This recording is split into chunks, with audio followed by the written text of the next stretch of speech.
Hello and welcome to Dani Golden's podcast featuring the lovely and talented licensed marriage family therapist, Miss Heidi Bacani. Hi, Dani. Good to be here again. I'm so excited about this conversation. It's one of my Me too. I just love how excited I keep getting for all our topics. So this it's is fun. fun. Very fun. Before I pressed record, I was telling Heidi that I rewatched episode 6, which is all about online dating for all of you who haven't seen it yet or listened to it. And one of the things I was saying in the podcast is that I don't ask men out, that I expect them to ask me out, which is still the case. Like, and ideally I want to be asked out versus doing the asking out. But this last week, there was a guy I was talking to and he just kept like changing the subject and talking about himself. And finally I was like, well, if you want to grab coffee sometime, let me know, because guess what? My time is too precious. And if asking you out is how I get you off the phone, I'll gladly ask you out to end the conversation and realize that you don't want to date me and I don't want to date you. And we both agree and we could be on our merry way. Right. I think that works. I think initiating is a way to really find out quickly whether or not they're interested. And also, I think I mentioned this before during that conversation that people need a neon sign. They need it dropped on. They need it dropped on them. They need something for them to feel like. I don't want to generalize, but I do think that some guys need a major hint or a direct communication for them to feel safe enough to ask us out. Guys are human too. They have dating trauma, so why not? Yeah. Right? Yeah, and then I loved how in the in last episode you basically were talking about how it's not, we don't live in a black and white world, and we live in a world of gray, and feel free to make those changes as needed. And I've noticed that that's what life is about, and that's the beauty of life, is that you can pivot and make changes as you need to. And so, yeah. Yes. Good for you for having that awareness in the middle of a dating situation, and thank you. Applying the work. Yes, I was applying your tools and it was wonderful. So thank you. Yep. All right. So today we are going to talk about the Musing I Am Angry, and also just talk about anger, which I'm really excited about because I feel like anger is this. I was talking about this with my mom, and I was saying, historically, and I don't know if this is right, this is just an observation. I don't feel like women have been permitted to be angry. It's been more that men can be angry and it's fine. Or if they're angry, it's like, oh, he's angry. But if women are angry, it's like, oh, she's angry. It's like, oh, the scary monster has come out. Very different. And her response was, I don't think it's okay anymore for men to be angry. And I don't know. I mean, maybe it is, maybe it isn't. I responded to that by saying I would like us all to be able to be angry. Yeah. Because if we're not angry, it's going to be stuck, and that's just not going to be good for society, to just have a bunch of people who can't express themselves walking around bumping into one another. Totally. Yeah, I totally agree. And I also agree with your intuition that women are viewed as unladylike.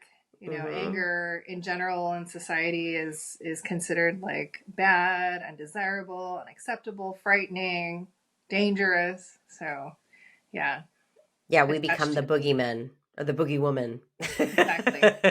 All those adjectives attached to female when females are angry. So, and I agree with you too. I think men are definitely getting more. I hate to generalize again, but I think men in society, in books, in movies, are portrayed as the violent, the violent ones too. And it's for both sexes, both genders. I think we have these stereotypes. So it's in order to cope and recover and heal, I think we are responsible for making that change as a society, to change those like stereotypes. And the way to do that is to own our own anger and Mm-hmm. figure out what to do with it. So I love that we're talking about this today, because we're all about healing and recovering and coping. So Right. this podcast is. So like I think this definitely speaks to our goal and our mission as two human beings trying to help Make the ourselves world and the world. Right? exactly. Make the world a better place and help ourselves in the process. Absolutely. I'm so excited to hear what your tools and tips for Yeah. anger. Because I feel like um there's a lot of stuff in the world that, you know, makes people angry, and there's a lot of Yeah. things that happen that can Yeah. cause us to react and be angry. And when I've been angry, in the past, I would say I would judge myself and feel shame and guilt after Mm. expressing my anger, Mm-hmm. Mm-hmm. especially if I felt like it came out in a inconvenient place, Yeah. and wasn't timed appropriately, which happens. Yeah. Whereas now when it comes out, I'm like, good. Good, Yeah. Dani. Like, you get that out. Like, you know, and it's Healthy. coming out right, and it's coming out more fluidly, I guess I should say. Whereas in the Mm-hmm. past it almost felt like it was like disjointed, because it Uh-huh. was like part of me was like trying to hold it in, and then it Right. was like a fart, and then it would come out. And then it was like holding in and then coming out. And whereas now I'm just like, I'm letting it out, you know, and there's this just cathartic release happening, and it's nice. Good work. And I feel better after. So Yeah. That ability to express it in a non-fragmented way, I think, is what you're describing, like the goal, absolutely. so that we don't feel stuck, so that we don't hold on to it, where it can actually physically harm us. Because when we suppress our feelings, we walk around emotionally dysregulated, and Mm-hmm. that emotional dysregulation causes stress on the body, on the organs. So it is so important to take care of ourselves through the expression of it in a non-fragmented way, where we're stuffing it and then like, kind of exploding or like oozing it onto a situation, just displacing it. We do all sorts of things with emotions. So Yeah. much healthier to be aware of it, identify it, acknowledge it, and work through it. Yeah, I just had a visual like of a cake, of frosting a cake. Like, if I'm going to be icing that cake with my frosting, I'm going to put it on heavy Yeah. because I like a lot of frosting. Not skimping out on the frosting. Right. Don't skip out on Okay. anger. Yeah, exactly. Exactly. Okay, so before I read the musing, Heidi, let's get into your disclaimer. Okay. Okay. So before we begin, I care about all the viewers and listeners right now, and I really want you to feel supported if you do this kind of work and if you have trauma. So we are putting this information out there as a way to kind of give you a overview, a summary of what you can do with anger and ways to heal and recover and cope. We also want you to benefit from our podcasts in that way, to get an exposure to the work. And more importantly, we want you to, I will speak for myself, I want you to, if I could want something, it's that you all go and work on yourselves with a therapist, a psychologist, a licensed clinical social worker, a credentialed counselor of some sort, so that you can thoroughly do the work with a lot of support and a lot of care, because this is important work for us to heal and recover. So informational, for fun, for entertainment, but not a substitute for therapy at all. Well said. Okay. And I definitely identified with what you were saying, so feel free to throw the we in there. Okay. The royal we. Yeah, the we all the way home. Okay. The musing, I am angry. This was really fun. Go ahead. No, I just want to say this was a really good one. Oh, thank you. This was fun to write. It kind of just came out, which is always fun when they do. Yeah. So it's called I Am Angry. And it's, I am angry. I should have known then what I know now. I am angry for not standing up for myself, placing my foot firmly on the floor, for not saying this is crazy, goodbye, no thank you, no more. I am angry. I feel like I wasted so much time. I am angry. I don't know what I would do differently, even if I could push rewind. I am angry. I hurt myself and others. I am angry. I am human, imperfect. I did not have the answers. I was stuck. I was scared. I wanted to make it all just go away. But the problem was that deep down inside, I wasn't okay. I was sad, unhappy, lost, and confused. And under that anger, I realized his sadness. Who knew? Beautiful. That's it. Thank you. So yeah, I wrote that when I was reflecting upon a time that was extremely traumatic for me. Mm. And I had a lot of regrets, and I felt like everything kind of came to a head, and it wasn't the way I wanted it to come to a head. I wasn't the best version of myself. And I was in the process of learning a lot of lessons at the same time and wasn't managing that process well. And when I reflect and I look back on it, there's this anger and sorrow that go hand in hand. Like, I'm angry I didn't know then what I know now. But then, when I'm writing it, there's also this conscious mind that's like, but of course you didn't know then what you know now. That's what I was here to teach you. But anger is not always that logical, right? It's wanting to rewrite rewrite the past, Monday morning quarterback, should all over ourselves. And so when I was writing this, I was just really trying to express all these emotions and all these feelings. And when I wrote, I don't know what I would do differently, even if I could push rewind. I really feel that way. Yes, there are things that I definitely would have done differently, but at the same time, it's really hard to do that if I didn't know then what I know now. So there's this level of unapologetic honesty that I've had to develop with myself throughout this process to really heal and have this level of acceptance. Because I think it's really about acceptance. And what I loved about it was at the end, when I was writing it, I really did feel sadness. And I was surprised. I was genuinely surprised that that was underneath it. And for me, that was like, I wanted to give that person a hug. And it was this moment of breaking through that anger into this level of like, just sadness. Like, I'm sad that I went through all this trauma and this torture and this torment. I'm sad that I hurt people and myself. And I didn't know, I'm sad that I didn't know then what I should know now and all these things. And,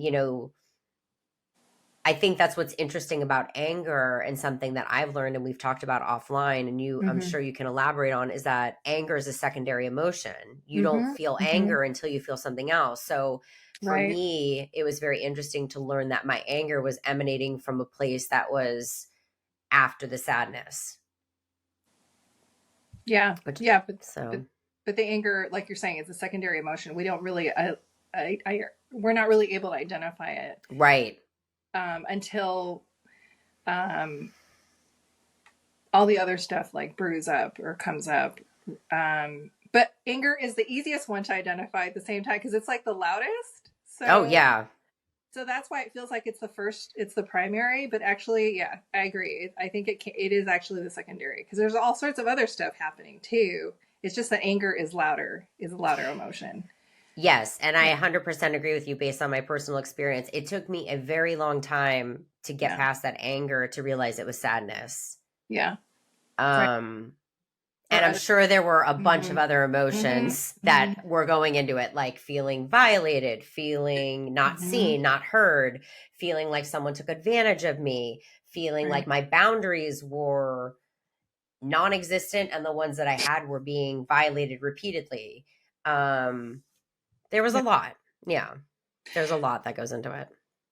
I think you're doing a good job like describing the effect those things have on us and how it is so like interrelated to anger. And the other emotions I'm hearing you talk about also are like shame. Shame is a big one, I think. Shame, the sadness, resentment. Like, yeah, there's a lot going on. There's a lot going on. Yeah. Sure. And um and what Heidi and I were talking about that we touched upon at the very beginning of this podcast was that, in society, women haven't been encouraged to be angry. We're not allowed to express our anger. Right. So Heidi, feel free to elaborate because, growing up and not feeling, and this wasn't coming from my parents Yeah. or friends or things like that.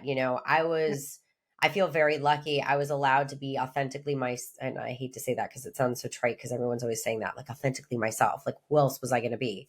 Right.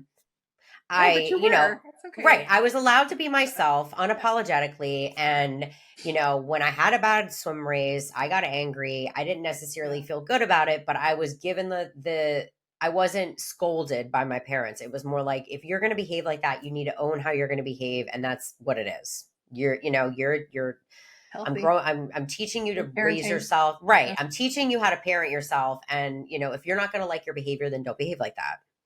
Yeah. Yeah. So, wow. Yeah.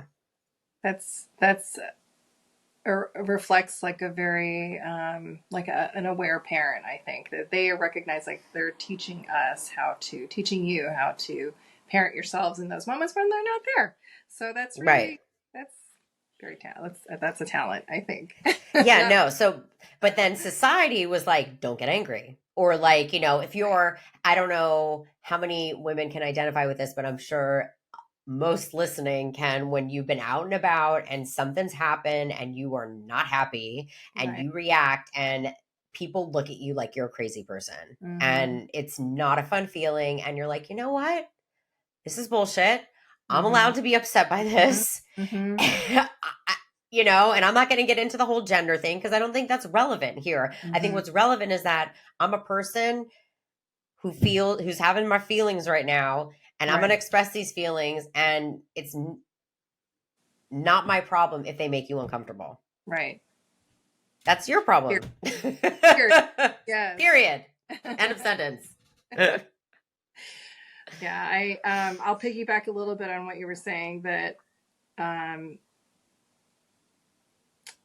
getting away from our, like, not wanting to get into like the gender stuff too. Right. I think that, yeah, you were saying earlier that like women are definitely discouraged from expressing. We're more encouraged to like not express the anger. Not like the messages are like, don't be unladylike. That is not a desirable emotion for you to express.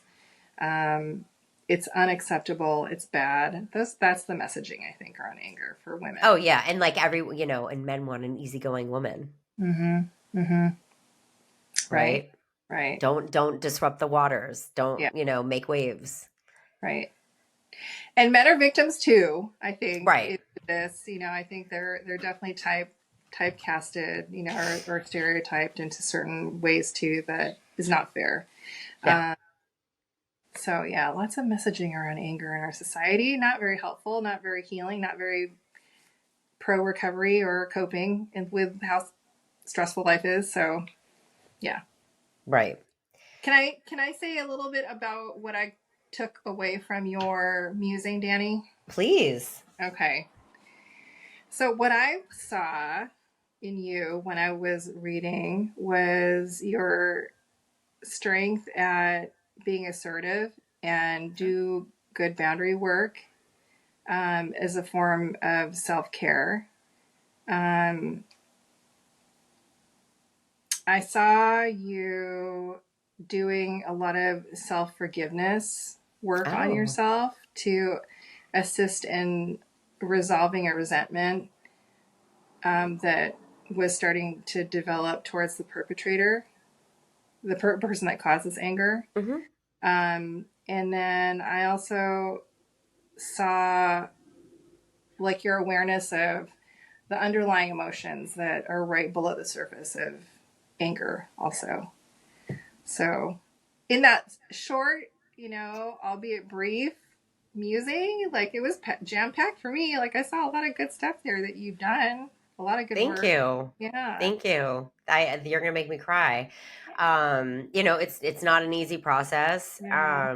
There has definitely been a lot of forgiveness of the perpetrators and of myself, because and forgiveness really is, I stand by, we'll probably do a podcast on forgiveness at some point, I'm sure. Yeah. That'd be a good one. But so here's the tease, ladies and gentlemen. Forgiveness is definitely something that I've learned was for me. Yeah. It wasn't for anyone else but me. Yeah. What is that quote that, resentment or anger is the poison you keep feeding yourself? Yeah. I didn't want to keep taking that poison, and I felt it.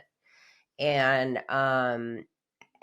that's twofold. I felt it every time I was angry with myself, and I felt it every time I was angry with the people who violated my boundaries in my space. Yeah. Um and And your rights. and my rights as a Mm-hmm. human. Mm-hmm. Thank you for that. Mm-hmm. But it took time, and Mm-hmm. I did I tried my own little strategies on that. For me, I didn't write that one out. I did a visualization where, like, I was standing Okay. in front of them, and I was basically just Right. saying, yeah, where I did, like, I forgive you for not knowing Yeah. better, for myself and for them. Yeah. And it was really, yeah, this attempt to let go. That's not to Right. say, though, after it happened, that I didn't still have moments that made me angry, or things that push those Sure. buttons, right? Those Yeah. wounds were now scabbed over, but if you bump into a scab, it still hurts, Right. Totally. Yeah. and sometimes the scab falls off and it has to start all over. So, Yeah. it's a long process, but it's definitely worth it. And I would like to thank Right. my anger for getting me there. You used it well, clearly. Yeah, That thank you. you've reached this point of, or this phase where forgiveness is part of the internal dialogue. Yeah. That's definitely evidence that you have made peace with yourself, and with the other, and you've done the work, and you see the benefit of that work already. So Yeah. it's a beautiful process. You did good work, Dani. That's hard. Really hard. Thanks. Really brave. Really hard. Yeah, I think the one thing I want to share with the listeners and the viewers is that the reason I kept going, even though it was really hard, is the pain was much worse. Yes. So I just figured, if I can't, I don't want to live with this pain. So if the only way Yeah. to if the only way to get rid of it is Yeah. to walk through it, and walk through the storm, Yeah. and get to the other side, I'm willing to do that and I'm just going to tell Yeah. myself every day, just one foot in front of the next. And, Right. it has equated to a sense of peace that I'm very much protective over and grateful for. Yeah. So, Yeah. yeah. It is. I think you're implying in talking about your process that, like, this is lifelong work, because trauma is lifelong work. Once we Mm-hmm. have a trauma, we have a memory, and that memory is triggered or activated by specific things we're aware of, and sometimes not so specific or not so Mm-hmm. clear. What's going to activate that anger or that pain that was caused by that trauma. So it's something we live with, and that's okay. It's as long as we're doing the work, we have the tools, then we can work through it, Mm-hmm.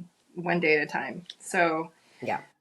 it's I think it's important. You talked about acceptance earlier. It's important to have that acceptance that this is the work. This is our work as a human, is to work through our feelings and our trauma, and it's lifelong, and it's one day at a time, and that's okay. So Yeah, so definitely. yeah, Yeah. to the viewers and listeners, it's okay if you feel like this feels like it's going to be forever. Like, why is this forever? If you're feeling frustrated, like, why is this why is this lifelong work? Why can't we just stop? Well, it's okay if you feel that way. It's frustrating, annoying, irritating. Just being aware of that too, I think. That it is. Yeah.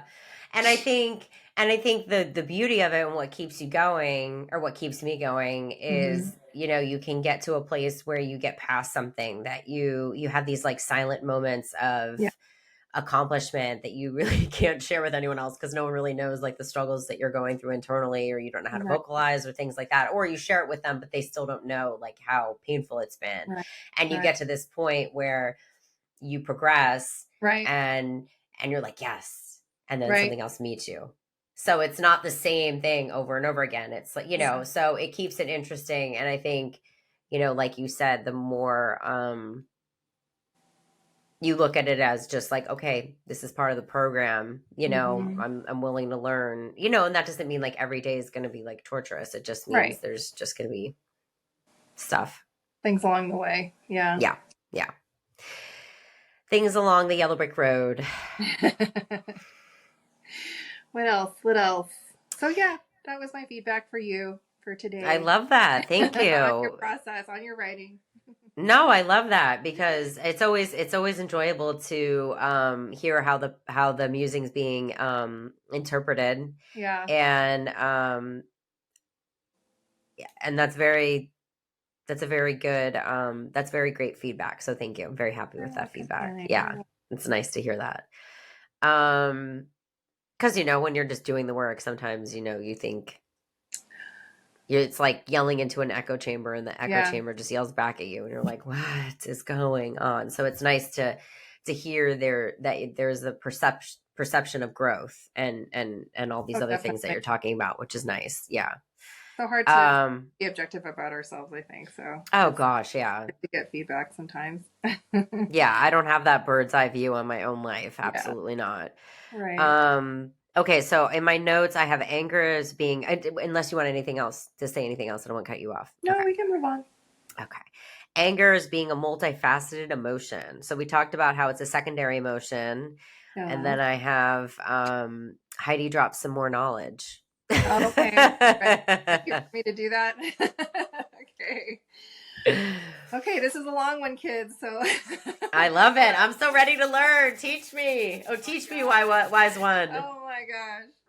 All right, how do we own our anger is how I Ooh. phrased the next few minutes, structured Okay. the next few this monologue, and I can encapsulate it in three little words. Basically, how we do this work, and the work is to reclaim our power, reclaim your power, reclaim my power, reclaim our power. So I'll just start with that. And the reason why we want to do this work and why it's so valuable is because we draw a lot of negative associations with the word anger. We started this podcast talking about that a little bit.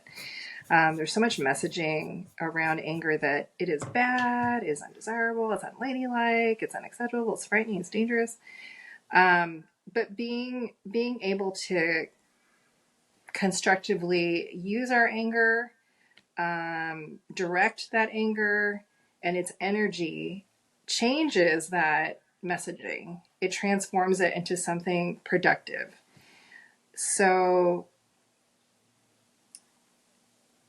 and it can be incredibly empowering for us when we change the narrative around anger. Yes.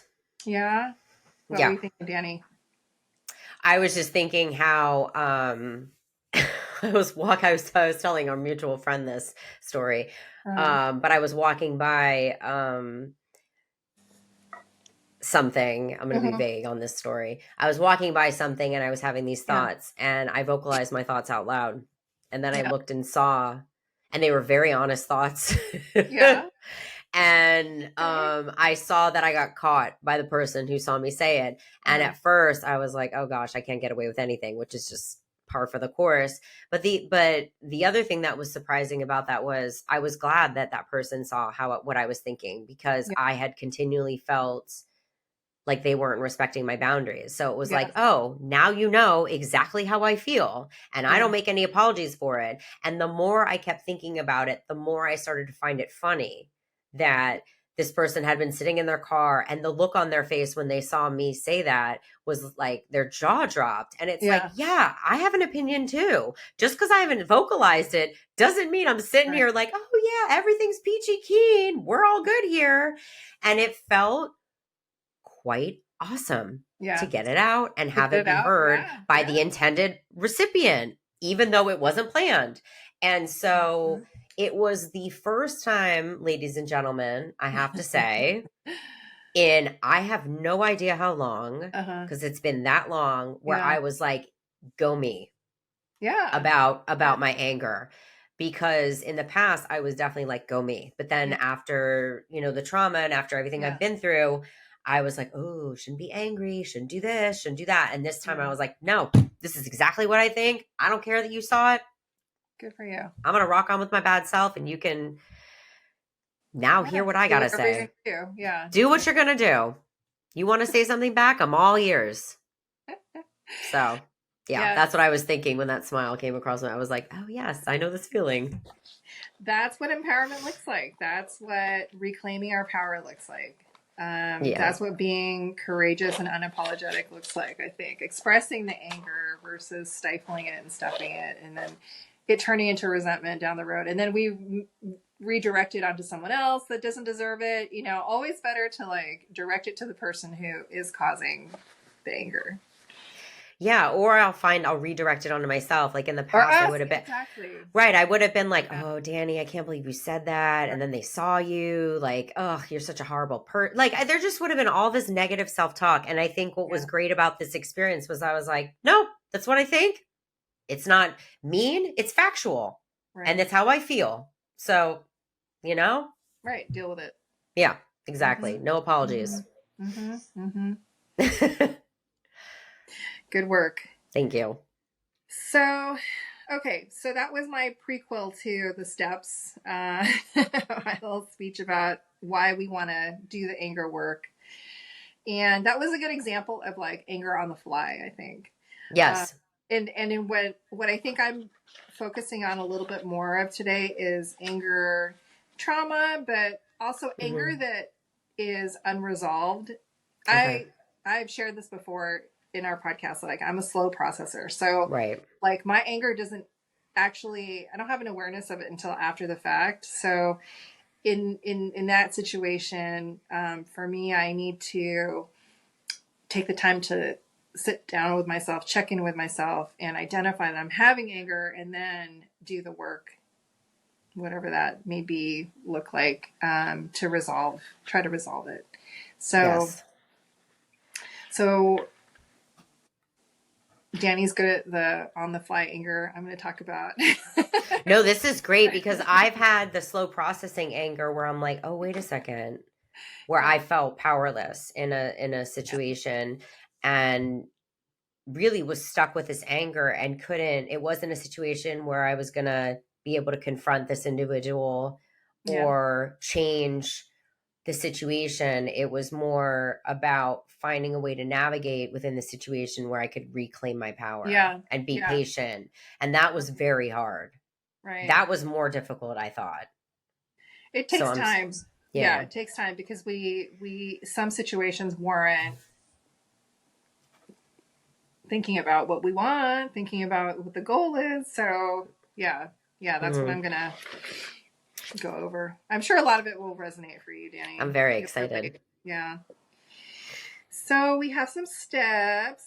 The first step I really think when we do anger work has to be identifying our tools for grounding and self-regulation, emotion regulation, because sometimes when we're talking about trauma and deeper anger work, I think, and not necessarily trauma, but deeper anger work and then trauma as well, is there's self-care involved in processing difficult emotions. So I really want to emphasize to us and the viewers and listeners that having grounding techniques and tools is important and valuable for doing any sort of processing work. We want you to, if I could want something, it's that everyone feels safe when they do this. So that's great. Yeah.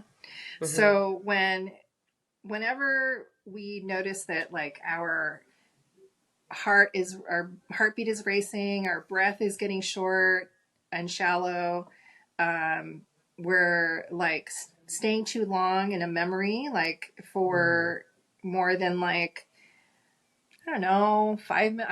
I would say like 5 minutes is a long time, but like if we get stuck, like, and we feel like we're reliving a situation, that's not safe for us. So we want to, we want to identify things that we can do to help us emotionally regulate. And examples of that would be doing like breath work, slowing down our breath, inhaling for 7, holding for 4, exhaling for 7. Get up from where we're at and go get a drink of water to sort of like break the chain or like stop that process of feeling flooded and overwhelmed. And then another example would be like setting a timer for 5 minutes, laying down, listening to music, something that will help us to get back to a state of emotion regulation. And you can always come back to the work. It's always going to be there, right? So take care of yourselves, guys, gals, make sure we are doing this kind of work safely. So that's step 1. Love it. All right. Step 2. Step 2 is, I won't say it's the hard part, but it can be challenging. I'll just say that. Because it's about expressing the anger. And I love this. None of us were taught how to do this. I mean, some of us were lucky. No, I know. That taught us, but this is a way formal way of doing it. I mean, parents will teach us to like the go drink water one. I got that from my mom. She would always go tell me, like, if she could see I was like wrapped up in how I was feeling and not able to shift my vent to her about something, she would redirect me and tell me to go get a drink of water. Like, that was definitely a message of like, go emotionally regulate and come back and we'll work on this again. We can problem solve this, but first you got to like shift out of your feelings so much. My mom would say, do you need a hug? And at first I'd be like, now. And then she would come over and be like, I'm giving you a hug. And I would be like, this is perfect. I needed this, melting into it. Moms are so good at soothing. They really are. They're so good at soothing. Dads can be good at soothing too, but moms are magical. No, my dad's way of dealing with anger is more when I'm angry is he makes me laugh. So that's fun too. Yeah. Nice. Yeah. I think I'll also share like when it comes to self-soothing, if the viewers or listeners are trying to do this work, imagine a benevolent kind of grandparent who is saying to you, I love you, you're my baby, everything's going to be okay. Like something like that, like that is like, it's very comforting. It's so comforting to hear that, I think, and we can give that to ourselves. So I like that. Yes. Grounding techniques. Okay. So back to expressing the anger. So my thought on expression is several things. One is, the first thing is writing a general anger list. Oh. And this can be done at the time the anger is activated, or like when you have a practice of journaling or checking in with yourselves. It can be at the end of the day, the beginning of the day, the end of the month, the beginning of the month. And from that general list, then you write a focus list. And that would be a short sentence of like, I am angry at because fill in the blank. Mm-hmm. And these lists are try to see these lists as like a container for the anger, so that you can, like, the general list is the container for the anger. And then the focus list is the beginning steps of processing the anger. Okay. Because like a general list is just so the list is meant, when you say Okay, and when you say container, you mean that's where the anger should stay. Like once you put it on paper, it's like I'm dumping this into this trash can, and this list is this trash can of anger going to hold everything. Okay, Exactly. got it. Exactly. Because just writing it down, like in the moment, this happens to me like when I'm having dreams or nightmares, I'll like write down, or if Mm-hmm. I'm journaling and I don't have time to process something, I'll write down what occurred and then I'll come back to it. So Mm-hmm. the paper and the pen are like the container for that emotion or that situation. And then we I can like come that. back to it and process it further. Um, yeah, that's a way to avoid having intense emotion affect our work life. You know, being present in our work life and being present in our relationships, um, and so we can kind of get on with life and its tasks. You know, because if we are using our mind as a container, it can be with us like all day. Yeah, no, then you're ruminating and Yeah, you're living in it or exactly, reliving it. It's a exactly. torture. Yeah. And this is also like it can affect, again, it can keep us emotionally dysregulated where it affects us physically. Mm-hmm. So it's, yeah, the container concept I think is an important one to help us stay more healthy and present. Yeah, Yeah. I love that. Okay, so when it comes to expressing the anger, there's various forms and ways to do this. The first style is cathartic expression, Okay. and examples of that would be saying out loud um, who and why we're angry at. Okay. Um, and then another example of cathartic expression is squeezing clay, because Oh, some forms of okay. clay can be very stiff, and there's something Mm-hmm. something about the tactile sensation about of squeezing something really really hard that is so Mm-hmm. satisfying, but also can be like uh, a release of that anger. And then yelling into a pillow Oh, I've done that. can also be very cathartic, a good release, cathartic Mm-hmm. release.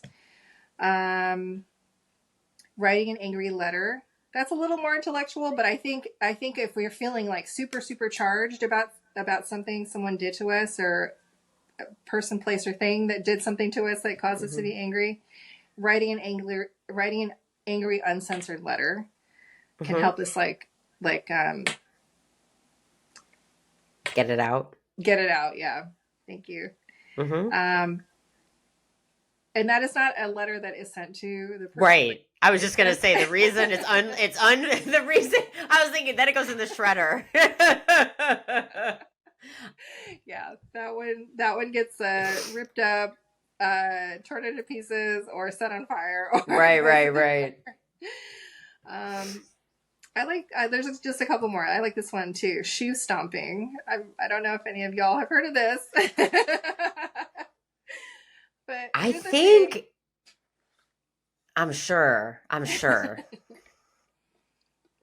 Because sometimes it's like a whole, all Yeah. encompassing, right? So there's just stomping from like, because you feel so tense. And so you really, like you ever notice when you get angry, like really angry, you're like stiff. So I Yeah. wouldn't have been surprised if I was like, like, I'm King Kong, get out of my way. I love your version. Okay. I'm going to describe my version of shoe stomping. I think Okay. yours better though, Danny.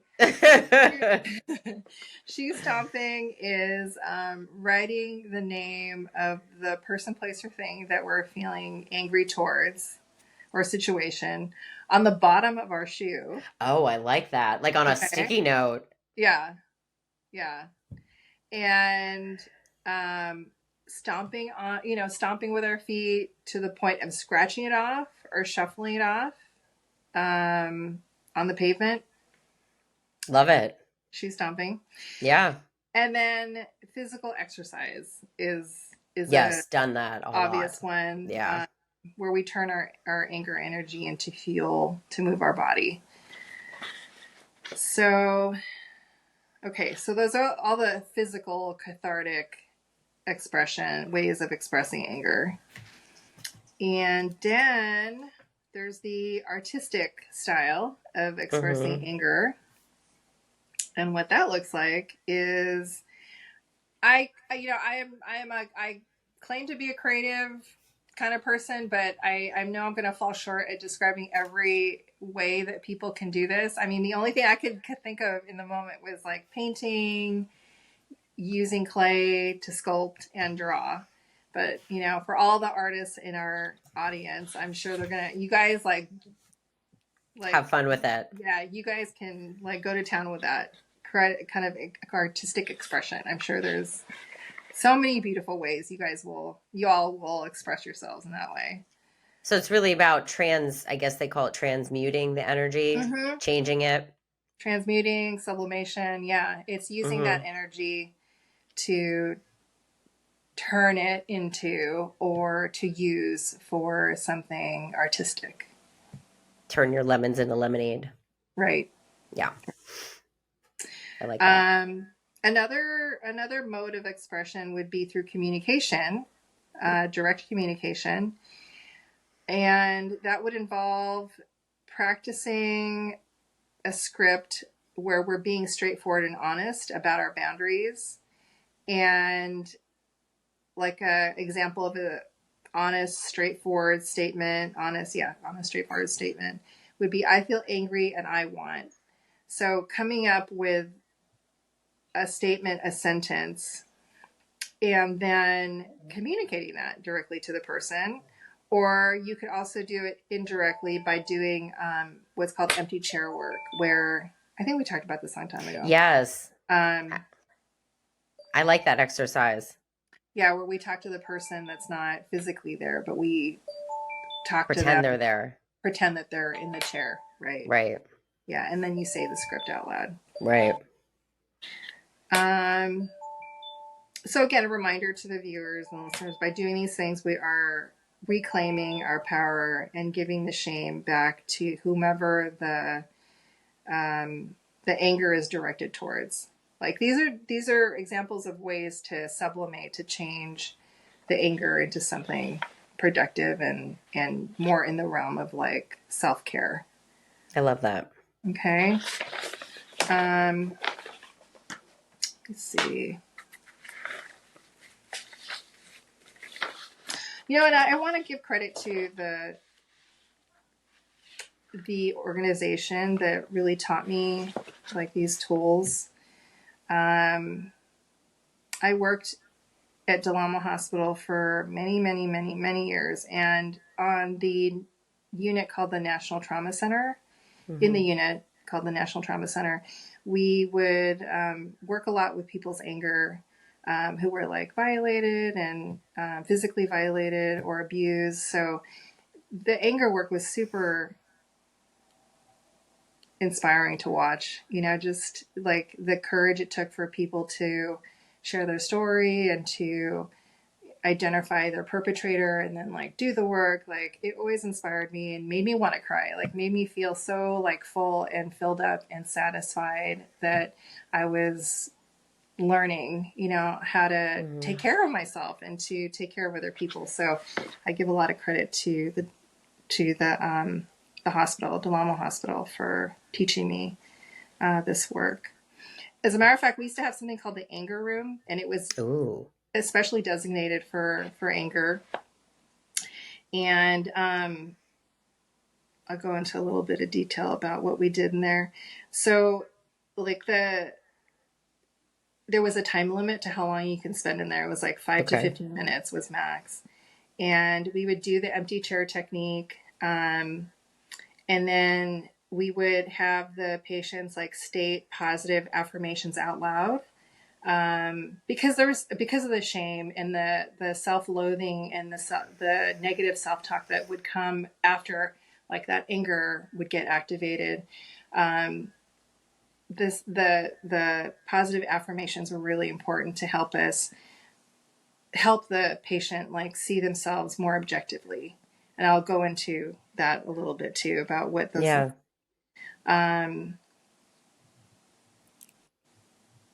Yeah, anger.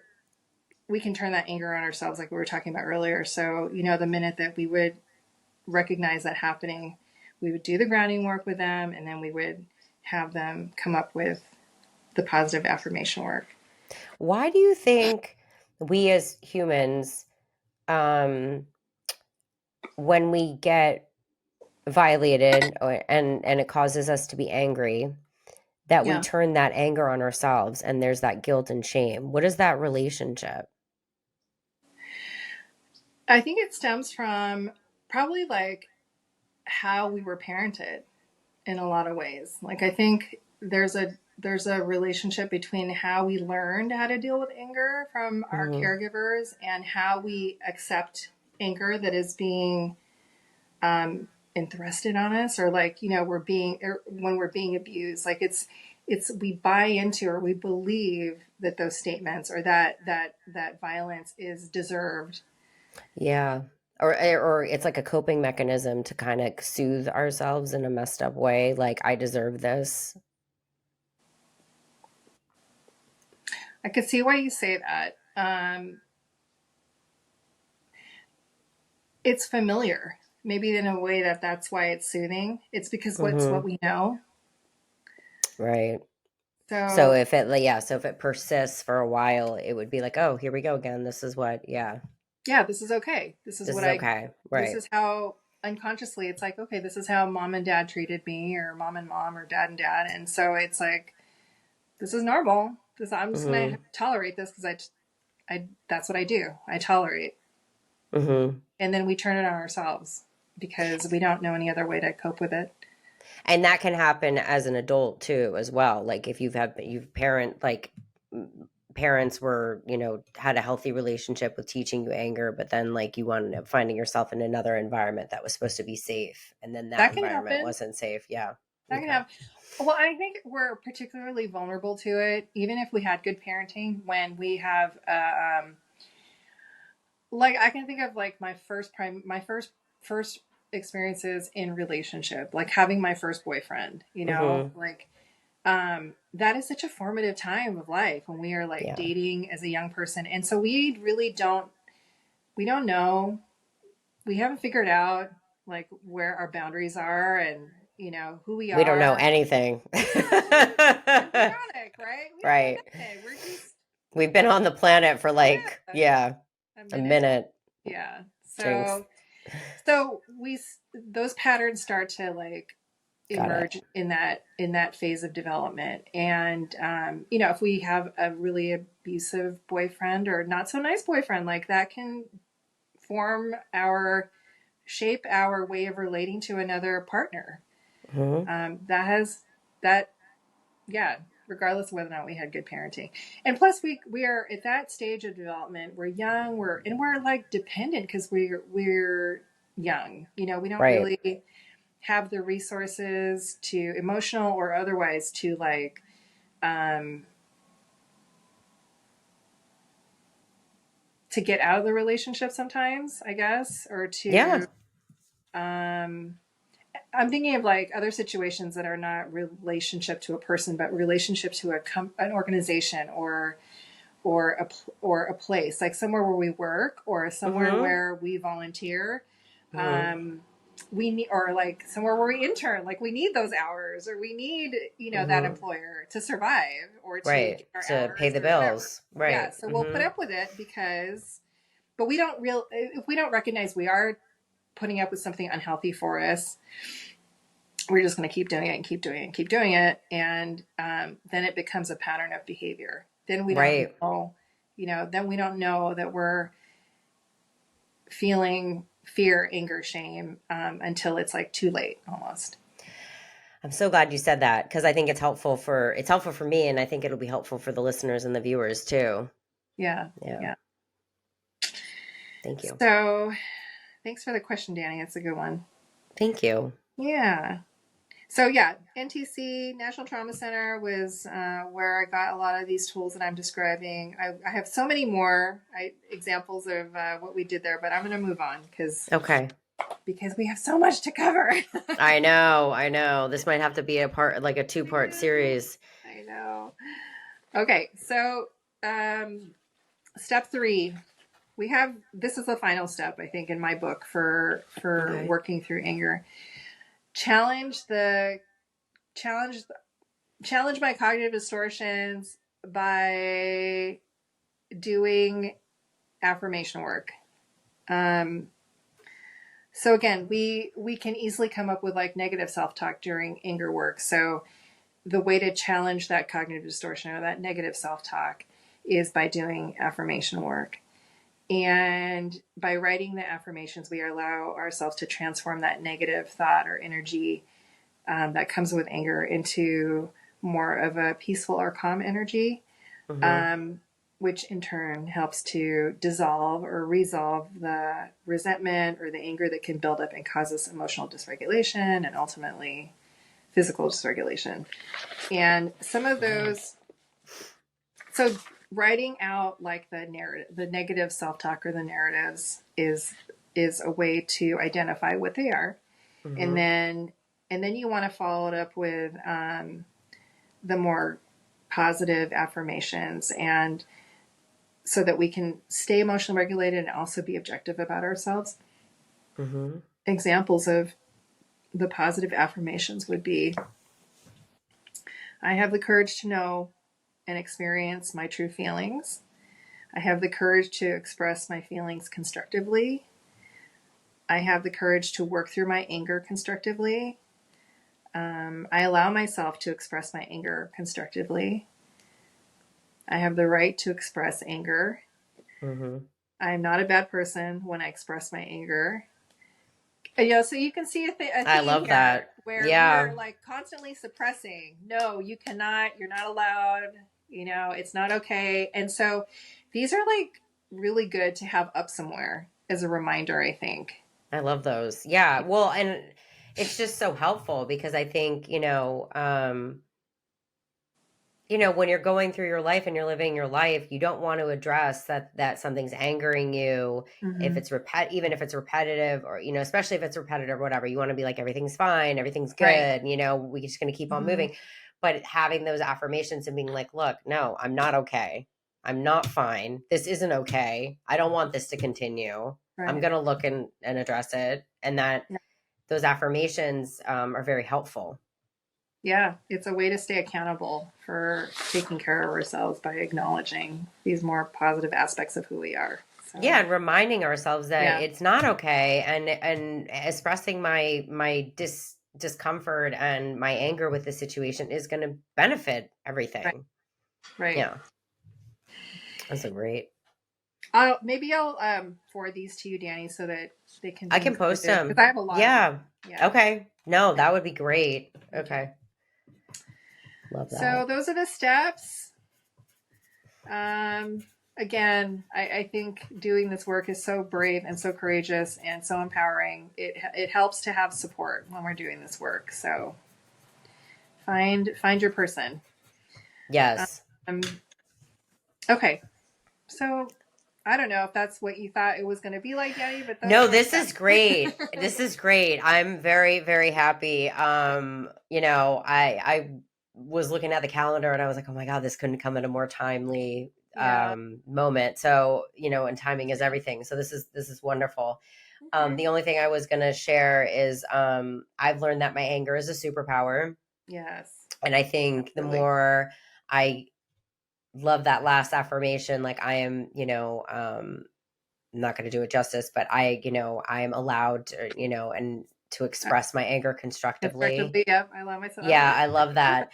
Is the example, I gave you the other, and I also love about the reclaiming my power. And that's why I feel like anger has been my superpower, because it's really helped me reclaim my power, and having to go through the uncomfortable steps.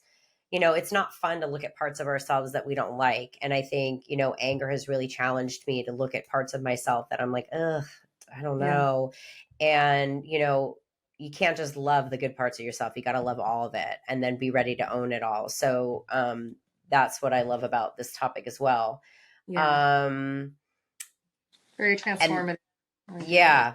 Mm-hmm. And okay. And we already talked about how do we own and accept our anger. Mm-hmm. Okay. So the question for today, unless you have anything else to add. No, go on. Okay. You're like, no, I'm done. Tell me about tell me about a time when Heidi, tell me about a time when you were angered by something unexpectedly and then judged yourself harshly for your behavior and then how you dealt with that. Okay. All right. Because I have plenty of those. Right. I want to hear what? Yes. Oh my gosh. Welcome to the club. Welcome. Yes. No, I didn't have to ponder too long. That's what I mean. It's like there's a reel. It's not a fun reel, but it's a reel. Right, totally. But the two I will share briefly about is one episode of anger that stood out for like really loud for me happened many years ago, but it was when I had money stolen out of my bank account. Oh my And gosh. I think many people are probably experiencing something like this because of all the, the fraud and The people who are supposed to protect us, and then we get the notice that they didn't protect us. right. Yeah. Right.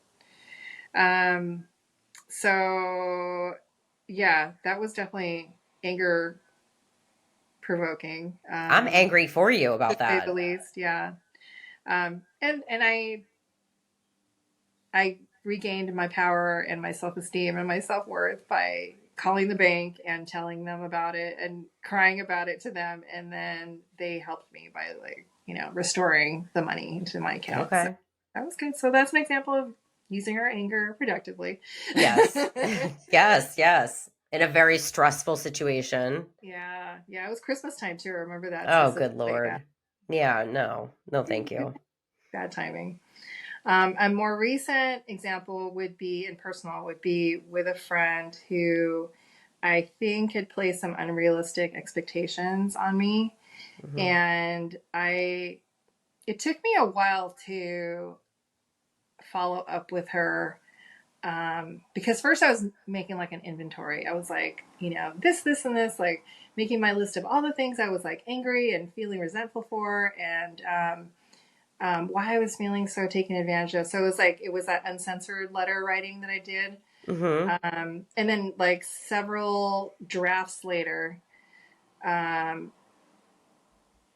would say it was like, I don't remember, it was like a month or so after I had that awareness, that I talked to her. I think it was a lot sooner, but I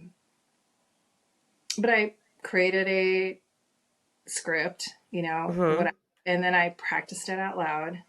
And then I invited her to sit down and have this conversation.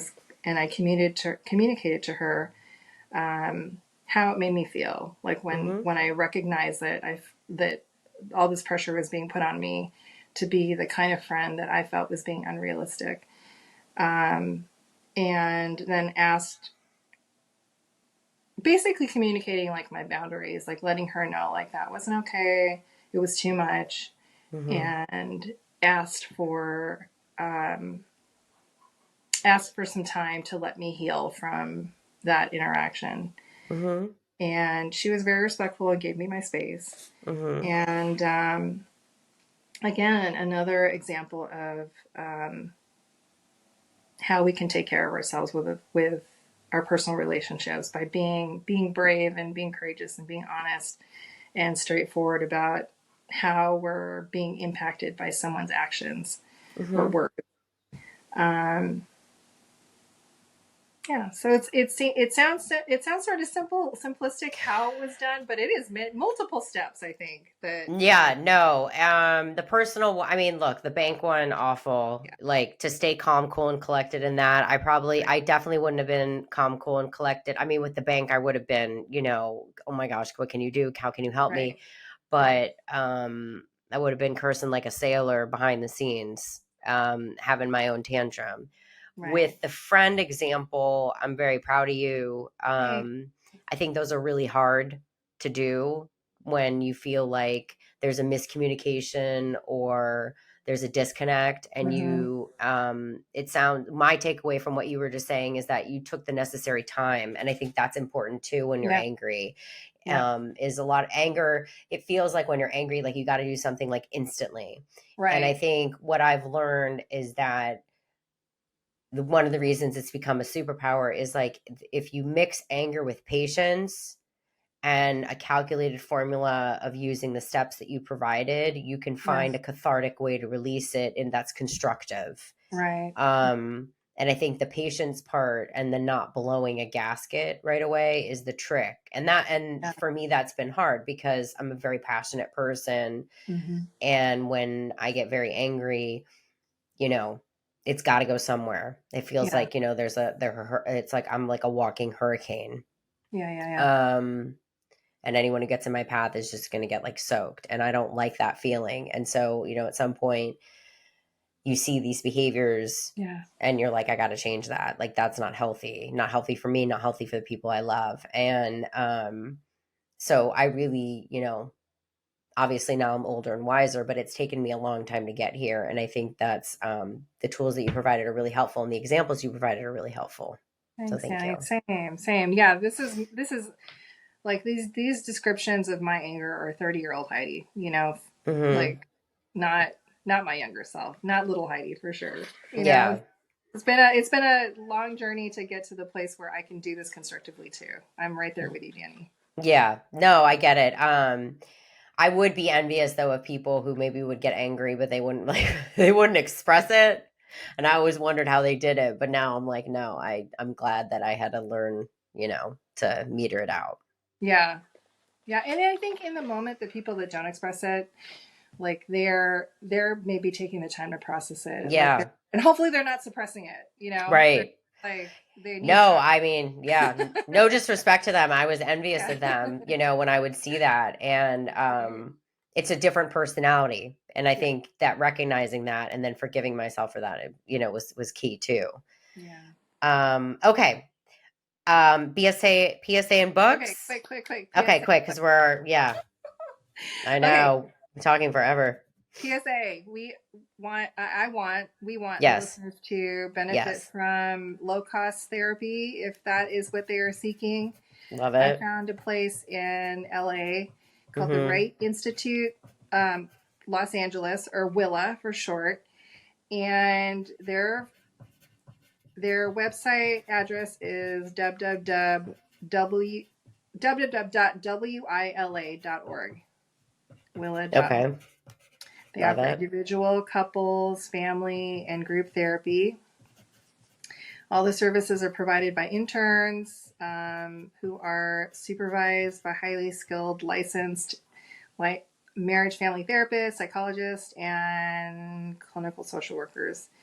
Fun fact, the founder of Willow is a woman, so that's kind of cool. Yeah. And their phone number to initiate a intake appointment is 424-371-5191. Okay. 424-371-5191. Okay. And I will include that below. Okay. All right. Well, thank you everyone for listening. And Heidi, thank you so much for your wealth of knowledge and tips and tools when it comes to anger. I'm very, very excited about this. And Heidi and I just want to say, don't be afraid to be angry. Own your anger. And you know how Wonder Woman had her like wrist, like boom, boom, boom, boom. That's our sign out. So mwah, mwah, we're grateful for you all. Anger is your superpower. Yeah, anger is your superpower. Own it. Use it wisely, and join us for our next podcast. Thank you so much for tuning in.